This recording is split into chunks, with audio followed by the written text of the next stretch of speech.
Le mois de mai a été décrété par l'IIA, l'Institut des auditeurs internes au niveau mondial, comme mois de la promotion de l'audit interne.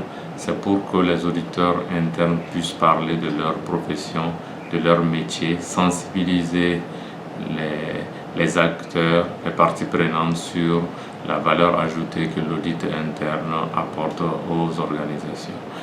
Pour célébrer ce mois, il est demandé aux auditeurs internes de parler de leurs fonctions, de faire par exemple des journées portes ouvertes, de publier des informations sur l'audit interne, de rencontrer le top management, les acteurs de la gouvernance, les étudiants. Bref, tous les moyens de sensibilisation sont les bienvenus pour la promotion de l'audit interne. Et cette interview intervient dans ce cadre-là. L'audit interne est une activité caractérisée par son objectivité et son indépendance et vise à donner une assurance sur les contrôles, la maîtrise des opérations et apporte des conseils aux organisations en vue de contribuer à la valeur ajoutée. La mission de l'audit interne, c'est d'accroître et de préserver la valeur de l'organisation en donnant avec objectivité une assurance, des conseils et des points de vue fondés sur une approche par les risques. L'audit interne évalue 3 processus. Le contrôle interne, c'est-à-dire tout ce qu'on a mis en place pour nous donner les bonnes chances de réaliser correctement nos activités. Le management des risques, tout ce qu'on a mis en place pour identifier et gérer les risques. Et le gouvernement d'entreprise, qui est un processus qui vise à trouver un équilibre entre les acteurs, les différentes parties prenantes dans l'organisation. On crée un service d'audit interne pour s'assurer que nous maîtrisons nos activités. L'audit interne est un pilier fondamental de la gouvernance des organisations. Et ainsi, l'audit interne donne des avis, des conseils et évalue les différents processus. Et l'audit interne permet d'améliorer la gouvernance d'une organisation. C'est pourquoi les organisations qui ont compris le bien fondé de l'audit interne créent un service d'audit interne pour mieux évaluer leur activité et mieux améliorer leur processus de management des risques et de gouvernance d'entreprise.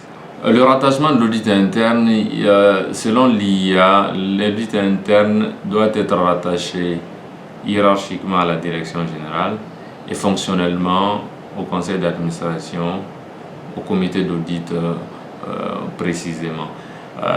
Mais il existe des organisations où ce niveau de rattachement n'est pas respecté, mais l'idéal c'est ce rattachement hiérarchique à la direction générale et fonctionnel au comité d'audit.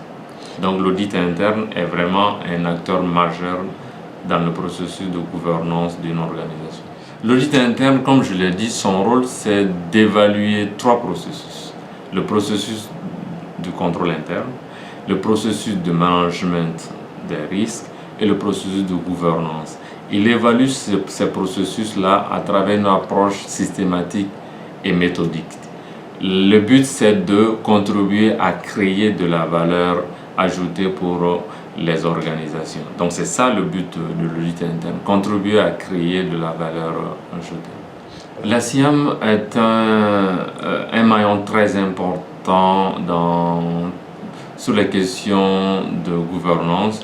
Nous revendiquons un leadership sur les questions de gouvernance au Mali et l'association a de très bonnes relations avec les autorités de ce pays-là. Et la CIAM est membre de plusieurs structures ou plusieurs regroupements qui visent la promotion de l'audit interne. En réalité, les autorités ont toujours fait appel à la CIAM quand il s'agit de gouvernance, de contrôle interne. À titre d'exemple, la CIAM est membre de la commission de recrutement du vérificateur général et a été un acteur majeur aussi de la mise en place de la stratégie nationale du contrôle interne. Donc tout ce qui est réforme des finances publiques, tout ce qui est réforme de la comptabilité, tout ce qui est réforme de l'audit, mise en place de l'audit interne dans les structures publiques. La SIAM est associée à ces activités.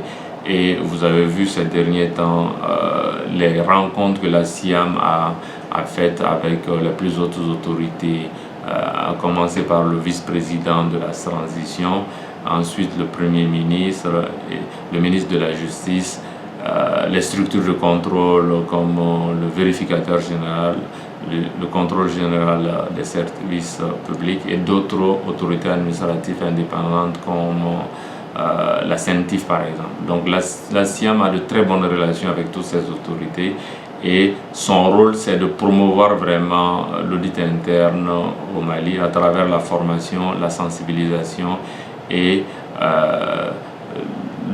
l'enseignement de l'audit interne dans les écoles et universités du Mali.